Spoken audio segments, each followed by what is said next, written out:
Promocija devojaka u matematici glavna je tema ovogodišnjeg 8. foruma mladih naučnika u Nišu u organizaciji humanitarne organizacije Nađi Raula. Slogan foruma je "I ja imam pravo", sa ciljem da se pošalje snažna poruka o važnosti ravnopravnosti žena u matematici.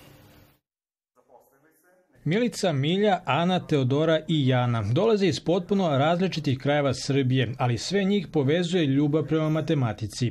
Upravo su ove buduće naučnice o tajni svog uspeha govorile na ovogodišnjem 8. forumu mladih naučnika u Nišu. Jako mi znači pre svega ne samo meni, mislim da znači drugima što mogu da vide kako mi mladi naučnici radimo, kako napredujemo i njih možemo da podstaknemo da oni napreduju dalje.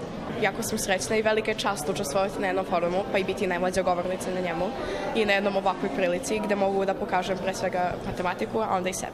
Moja poruka je da nikad ne odustaju, da se trude i naporno rade, da vole to što rade, a rezultati će sami doći. Uspešne mlade naučnice uvek će imati podršku starijih kolega, istakla je profesorka matematike na Mašinskom fakultetu u Nišu Melanija Mitrović.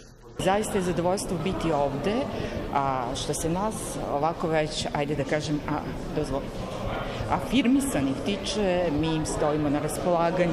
Forum mladih naučnika 8 godina unazad promoviše mlade talente i naučnike iz cele Srbije.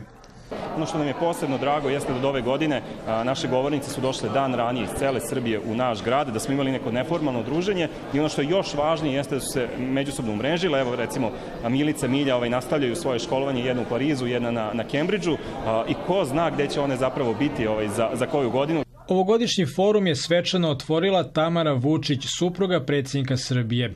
Tradicija je da svake godine određena država sveta predstavi svoj obrazovni sistem. Pre 2 godine domaćin je bila Australija, a drugu godinu zaredom je to Srbija.